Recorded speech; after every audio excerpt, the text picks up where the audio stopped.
Stefan said, hey, Dan, how about some more Apocryphal works? So, yeah, I've got a short one here, Letter of Azariah, and it's only 68 verses. I'm going to go through and interpret that. This is what I'm going to do, though, is I want to work with people on how to do this process in a way to think that puts us into how we understand these. They're very archaic. They're incredibly old. They're like puzzles.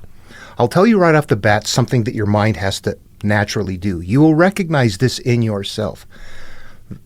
The first time I ever heard an Aesop's fable, The Tortoise and the Hare, and I heard that the moral of the story was it's slow and steady that wins the race. My head was already, and my thinking was ahead as I'm listening to that story as a kid, and instantly in my head I think, okay, that was one option, but how come it wasn't if you're in the head, don't quit. If you're ahead, don't quit. When you're almost done, don't stop. I see a couple possible options here. If your head will do that, this is going to be, that's the kind of head you need.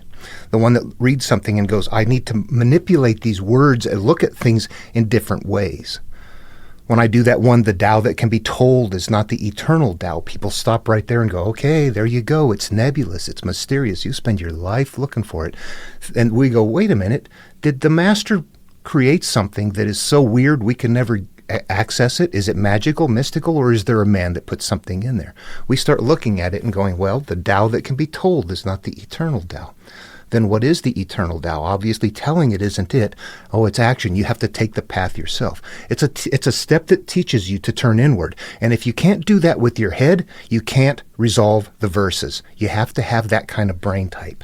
Also, as we go through the interpretation, we maintain the exact same technique. We don't deviate. It's all a mental path. It's all about us. All of the elements in there represent something. They're analogous. At some point in time, we need to understand our biases. Let's start going through it and talk through it. We have to really get into their world. There's a point in a Jesus teaching. I'm not going to look it up. I'm sure you remember it. It has to do with if somebody asks you to go a mile, then go with them 2. And that's in the physical world. What would that mean? Yeah, I don't know. If you take that literally, you're going to go out and walk? Or is it something you think of metaphorically and you go, well, you know what? Someone's trying to get me to understand their path, and I need to understand that, you know, that person that's angry and mad over there's got something behind him, that there's something more to it than that. I'm not seeing an evil person here. I'm seeing something driving that evil person. But at some point, when you really manage the verse properly, it isn't about the physical world anymore. It's not about people outside. It's all about up here. Those are analogous terms that mean something different. And we are the ones that need to go into their world to understand these. They are spread out over time. We lose them. When we read them as if they're historical, they fall apart. Or especially today, the more we scrutinize things, you see a movement in that right there to just start shutting off anything facts. We don't even want to hear it. We deny. It's not true. It's all lies. It's all lies. What does that tell you? Without getting into all of that again, here's something that's very important here. If there's one template all over the place, why does it look so radical? And what is that? The template is a human life cycle, and it's important to know this. If you're on this search, you got to know that template is a life cycle, and you are at a point on that template. If you understood that template, you would see where you came from, where you're going, and how to resolve life's issues. That's what the template is for. But people have to find it on their own. They did that. That's a hard thing, and it's a rare person. I think I'm seeing that it's just difficult. But as you go through these, you have to understand that at their moment in time, to their people, this story is to them. If you are in Israel, that story is nested in a way that you are the Israelites. You are the chosen ones. Well, that's a tough one. Also important to know, we do not read, we do not write, we don't go to school, we don't have schools. We're getting some sort of trade education as children when we're old enough, and we go about our jobs. We don't have a Bible. We have a local story or 2 memorized. That's it. We have our stuff memorized. That's it. We don't follow anybody else's gods. This isn't for me. You're not number one. No, everybody has their own. That's what this is. If you go to interpret this story, you must understand, okay, I have to pretend like I am the Israelites. This is a guru package, like a Dhammapada, like a Tao Te Ching, like a Sermon on the Mount. This right here, it's going to be a guru package that is for a very certain person, a certain people. And I have to pretend like I am that people in order to access this. I can't look at it like it's somebody else. I have to look at it as if this was written for me. That means I have to pretend like I am that person. That's the only way we can get into it. We don't just walk a mile. We got to go 2. We got to get into this stuff really deep.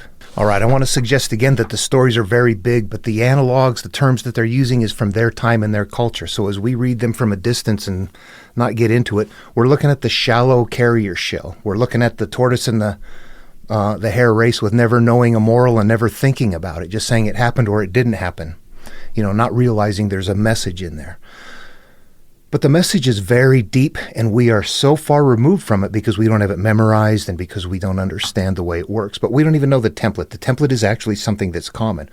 Well, let's get into this one here then and just start talking through and see what there is. I wanted to set that up mentally, though, too. As we look through these, we really have to do some mental mind shift. And you need to have the kind of person, you need to be the kind of person that can imagine and have all kinds of things in your head. I'm trying to figure something out. I see pictures, solutions, things like that. The brain works that way, but other people, they don't. They might tell you, well, slow down, chill out. And you're like, this is the way it works.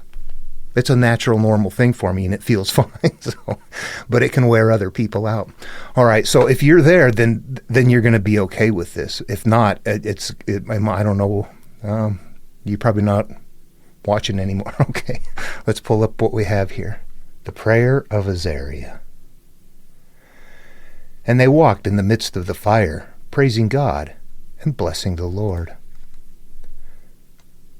Then Azariah stood up and prayed on this manner, and opening his mouth in the midst of the fire, said, Blessed art thou, O Lord God of our fathers. Your name is worthy to be praised and glorified forevermore. For you art righteous in all things, and you have done to us. Yes, true are all your works. Your ways are right, and all your judgments are truth. In all things that you have brought us, and upon the holy city of our fathers, even Jerusalem, you have executed true judgment. For according to truth and judgment did you bring all these things upon us because of our sins. Now remember, try to imagine we're a couple kids that have this memorized, and this is ours. It's our story. We have a holy city, Jerusalem. We're living through this. But there's something in here that's at a deeper level. We'll keep going and see. For we have sinned and committed iniquity, departing from you. Oh, what? There we have a change.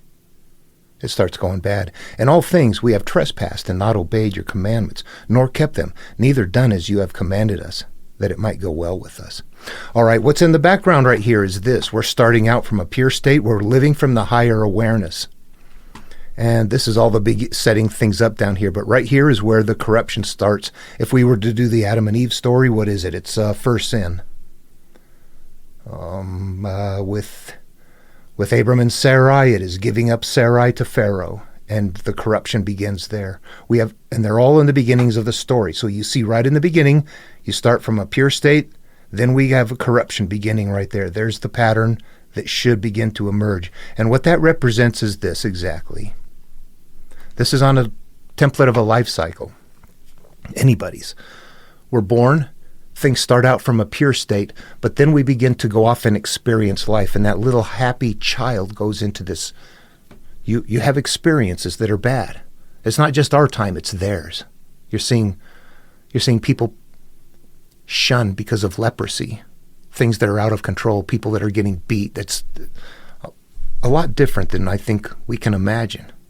It would be very difficult and very important to be holding on to something. But at this point in time, what this represents is that in our life, if we can look at it even in modernity, we shift that to today and go, the same thing happens. Different things, but they're still derogatory. Fear, joy drives us. They're things that hurt us. They're things that we remember that we need to run away from. We begin to hold these things because long ago it was necessary to always remember where that fear came from. But the fear was what? A valley here. A tribe over there. It wasn't a million things a day that we all remember, and we get so wrapped up in that. We get totally hung up. But that's what's happening right here. That's what this represents. Right in the beginning, we go from a pure state, come from our higher awareness, and the corruption begins. All right, and for this video, I'm going to avoid my numbering stuff. I know that just makes people kind of bleary-eyed. You don't need to know that numbering thing to get to interpret the material. The numbering thing is for a different. It's a deeper layer still. At a shallower label, the first layer, you don't even have to worry about that numbering grid. All you have to do is look at this and go, I am this person, I am these people. This is my purity, my life. But what happens is that there is a departing from thee. For we have sinned, committed iniquity, departing from you. We can go make comparisons in Genesis, right where Cain and Abel, right at the end of that story, when God protects Cain with the sevenfold, or 70 and 7, the protection there. God departs and doesn't return again until it's time for the flood. God is gone that entire time. After that's the last time God appears. So there's a departure there, and that represents the this is us. We're leaving the higher awareness. When the story starts and we get down where Abram and Sarai are called, God puts them in a land of famine, promises them everything is going to be all yours, which tells you things. Everything that is going to happen is good and bad is going to come from the same place. I'll bless those who bless you and curse those who curse you, and then disappears. That represents on the life cycle our life beginning, and we're going off. Our inner being gets corrupted. And God, even though you keep seeing Lord, Lord, Lord, it's very clever. It doesn't sound like the Lord ever disappears. But the Lord physically is in the presence of Abram again when it's time for Abram to become Abraham. That's the calling right there. All the other ones are messages, dreams. Angel of the Lord came and told him that it's never from God. It's always from outside. So you have to pay attention when you're reading through that stuff. But that's where we get that idea, that you can see that in big stories. Where does the Lord go? Although plagues, things like that happens, that's because we're living life having cyclical pain. Good and bad, all from the same place. In fact, this is exactly parallel, but starkly different sounding, right in the very beginning of the Tao Te Ching, which is on the same template. The Tao that can be told is not the eternal Tao. We are emerging from the Tao, but we want to remain pure. The name that can be named is not the eternal name. Right there, we're looking for something eternal. That means just stay pure-headed. We become full of things. The unnameable is the eternally real. That's what we want. Naming is the origin of all particular things in this translation. Down here in the Gia Fu Feng, the named is the mother of 10,000 things. That's that part in Abrahamic material where it's saying that you are going to have all of this land, as many as the stars in the sky or the sand on the beach. Anyway, get down here, what we have, free from desire, you realize the mystery.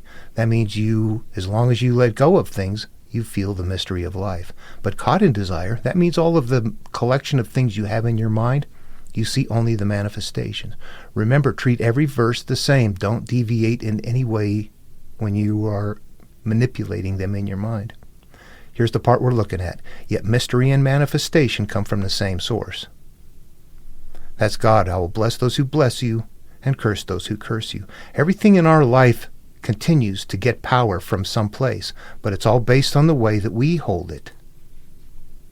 We are being blessed and graced, but it's not because of something outside of us arbitrarily deciding whether we should have it. It's because we're living through the collection of our fears and judgments. All right, let's get back to the prayer of Azariah. Where did we leave off? I'm not going to go deeply into this. I don't want to spend that much time with it and make the video too long. Here's where we left off.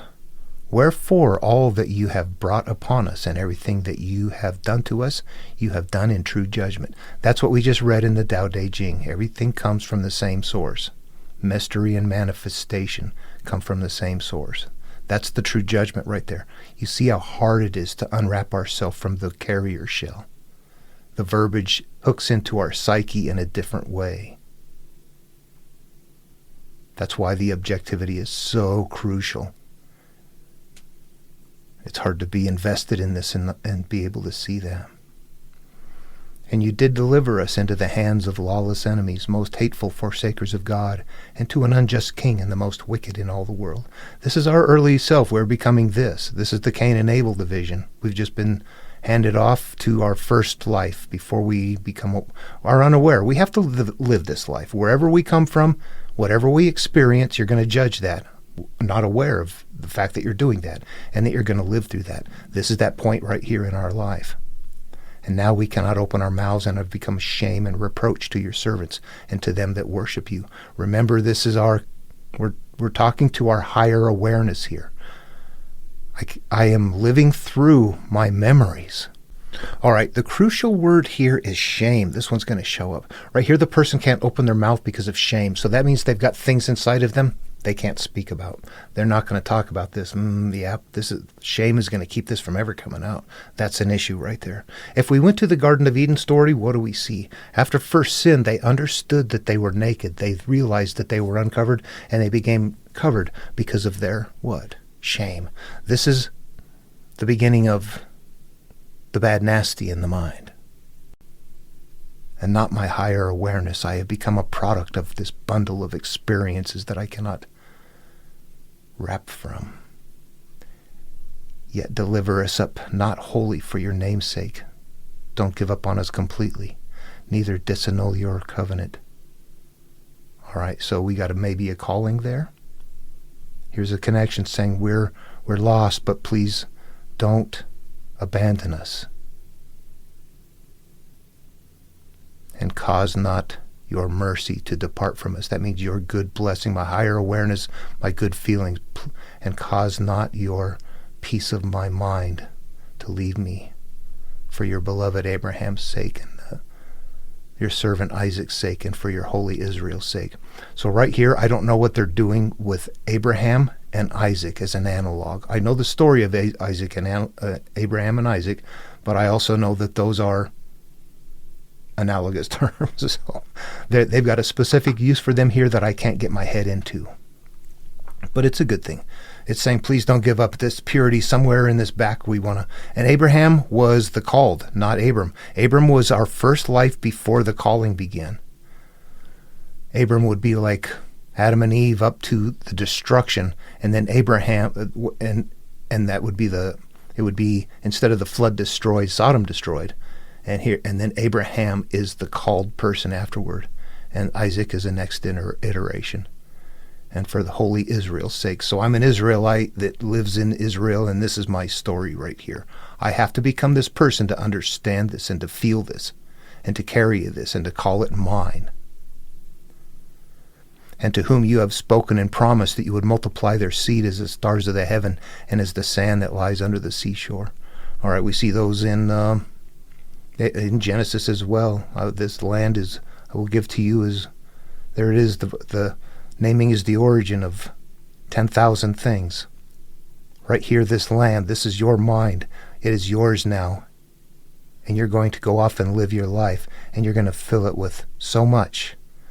The seed of all that you can collect will be as the sand that lie on the seashore. We're going to collect a lot of stuff in our bundle of memories. For we, O Lord, are become less than any nation and be kept under this day in the world because of our sins. So we're living our first life under the heaviness of ignorance and unawareness and inability to extract ourselves from our memories. We're not living from our higher self. We're not living through our higher nature. We're living through our memories. Neither is it at this time a prince or prophet or leader or burnt offering or sacrifice or oblation or incense or place to sacrifice before you and to find mercy. All right, life sufferfest sets in. Nevertheless, in a contrite heart and in humble spirit, let us be accepted. That's what we need to do. Like as in the burnt offerings of rams and bullocks, and like as in 10,000 of fat lambs, so let our sacrifice be in your sight this day, and grant that we may wholly go after you, and shall not be confounded that put their trust in you. So we're right here, we've got 10,000 fat of lambs. We got a lot of sacrifices. We got a lot of memories. All those things collected. We want to completely go after this connection to the higher awareness and resolve all of these things that we're carrying. not just a couple of things, but to find purity within. Take care of the big stuff and then sit and go, there's other things that aren't right. Fix it. How does it make you feel? Think about it. If it's not okay, you got to make it okay. Otherwise, it's residing in you in the way that you're holding it. The way that you feel it is the way that it lives in you. For they shall not be confounded that put their trust in you. And we follow you with all our heart, and we fear and seek your face.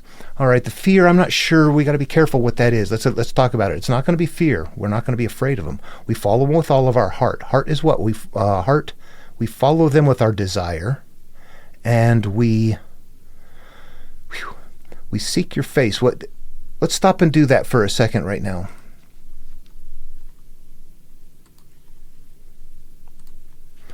Okay. Seeking God's face is this. I'll go back to that dialogue, that morning dialogue, 3, 4, 5 in the morning when you're awake, tossing and turning, and you're just living in this tizzy. You can't resolve something. But periodically a voice comes in that is disconnected from it all, that seems to come in unannounced, that tries nevertheless to get your attention and tell you things like, shh, there's nothing you can do. Just go to sleep. You can't fix it tonight. You know better than that. But in no time you slip right back into the turmoil. That right there is what we seek. We seek the face of that right there. That's the connection that we need to have. You see, when you're experiencing it, it is outside the emotion. We don't have to wait for that to happen. You can now, knowing that that's there, you can just go find peace someplace and consciously engage with it. Imagine yourself from a higher place, looking at yourself and realizing, whew, yeah, I'm a little object that is emerging down there. From out here, I don't feel that. From down there, I feel that where I came from. From up here, I see where I come from before then and where I'm going to go back to after then. And I need to get out of that physical experience and that emotional experience down there. From out here, that's what we seek. But the things that we carry with us as unresolved issues are always going to suck us back into it. Those are the things that we have to be aware of, be alert of, and to resolve and to have methods ahead of time. If you know the strong man is coming, practice resolving it before it gets there. And then when it comes, don't let it wreck the house. Yep, I knew this was coming. Here it is. I got this trigger thing going on that I now realize is my problem. And I don't have a handle on it, which means what? Damn it, it's going to get triggered again, which means I need to pay attention and do something. We have to get into this material. It's going to tell us what to do for kind of mental health in a way. I'm going to stop right there. I'll let you go on. You see what I'm doing? You see how I'm connecting it to the human experience. And I believe that if you go through it that way and maintain consistency, regardless of where you go with material or the size of it, you're going to find that. You got something... if Eva's being told you're going to give pain in childbirth, pain will happen every time you give birth in childbirth. That right there is cyclical pain. That means every time your inner self has this thing act out, it's going to be hurtful again. That's the cyclical pain element. When we get to Exodus, we have 10 plagues. That's the cyclical pain. So you can make the stories big or small. You can really spread them out. But if you step back and look at them, you see if it's a very small one following the template or a big one, taking each one of these little steps and expanding it into a big adventure along the way, adding a lot of rich details, that is the other, that's the big ones. In the Tao, it says caught in desire, you see only the manifestation. Whatever you're hanging on to, you see the repeat of it. That's the cyclical pain there. How simple. There's your Exodus, there's your Ezekiel, Daniel, many more. Those are those kinds of stories. There's a number of templates. I see now that there's one primary template, but then it continually repeats. That's it. So the first template is creation, that we come about and we start out pure, and that we're going to have we're going to live through cause and effect, and it's going to be cyclical, and it's going to be based on the decisions that we make of things, how we name things along the way, is what it's going to be. And that as we begin to judge life, we're going to lose our peaceful happiness, and we're going to begin to have cyclical pain and live from just normal life experiences, and that's going to go on. There's going to be lineages, that's where things grow and get bigger, and it finally, the creation ended right there. That creation's not going to, right where you start off as children ready to advance, boom, creation is done. You won't see that again. There are no more creations. So that short piece of template does it might be referred to later on, but there's not going to be a different creation story in Jewish material. There's not going to be a competing creation story. So next we have Adam and Eve. That right there starts the human life cycle sequence. That same place is where Abram and Sarai start in chapter 12, the exact same place. That doesn't always start from there. When we have Noah pick up, that's a called person, and that is where a very primitive and not very complete early monomyth would be. An inward healing cycle, where Noah does emerge on the other side naked, unashamed, feeling good, if you interpret those analogs, but he gets covered back up, and then we have the separation. There's a separation from the past that you have to make. So we've got Babylon being left behind, and now we're coming to Judaism. Then there's another lineage that goes along to kind of set up some numbering stuff. It starts getting thick at this point. But then 12 is where it starts off with, if it would be a human life cycle starting out from an innocent, pure state. That's at the place where Adam and Eve were naked, unashamed in the Garden of Eden before consuming anything, is the same location where God put them in the garden, is the same place where God put them in Canaan in a famine, nothing to consume. Those are hard to see, but when you realize that they're a part of you, that they're different ways of putting you into the story, that you begin to play them out that way. You understand that that's how they're doing them. They're flowing along in this in their mind. They're becoming the pieces and parts and the elements. It's playing out like a theater in the mind. And we just look at it from a distance going, that's kind of weird. What's there? Yeah, there is something deep to it. I'll let you get into it on your own. It's going to get too big. You have to spend time with it, honestly, to do it. You have to ponder it. There'll be times I look at things and go, whew, I don't get at all how that is supposed to play out in my mind, and I'll think about it, and there's a point where you kind of get this strange feeling in your head, like you have to quit, you have to get away from it. You drop it for a bit, you come back and you look at it, and it's almost like something grew in place that helps you understand it. And you go, okay, I got it. I see what they're doing. I think that that'll happen when you're looking for this material and really digging into it. But it takes the kind of time that I'm putting into it, and I don't think people have that today. Back then, that was life. You had no other options. You wanted this. More stories, please. More stories, please. I want more. Got a voracious mind with very little access to things. I can't read, I can't write. I have to hear somebody repeat something to me enough times that I can now recall it. Anyway, okay. So, yeah, it takes time. That's what I see with these, though. I wanted to show that one right there.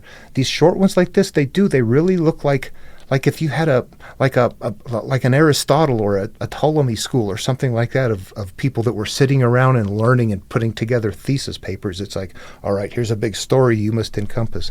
That Susanna one where the men are leering at her in the garden and they want her and they try to kill her. They try to corrupt her, but it doesn't happen. She escapes. They're liars. It stops. It's avoided. That would be the same place as if you were in the Garden of Eden, and instead of taking of the tree of the knowledge of good and evil, you partook of the tree of life, which you still weren't supposed to take of. But what that would imply is that instead of going on this derogatory path, that instead you're coming from a monastic or some sort of a place where you're taught to begin with, okay, we don't act like that. Step back from it. I'm going to raise you from a higher place and a higher awareness where we're not going to be this tribal, us against them kind of people. We're going to step back from it. And that would be, that's going to be a rare thing, but they don't need this material to understand. Why? Because they go on and have a good life. When we get down to chapter 6, where the world needs to be destroyed, most people get there, and there's the rarity of a calling picks up right there. But that's where monomyths pick up. If you went to Ezekiel, you would see it pick up like a Noah or a Daniel from a Noah. They don't go from childhood up to, they don't start out with a corruption and then have to go through a purity through monomyths. They just start right up with a monomyth time to go in and destroy the bad thing. So that's another style right there. And then you've got them in, mythical genre or religious genre. Okay, hope that was helpful. Interesting questions, comments, feel free to post them below. See you in the next video.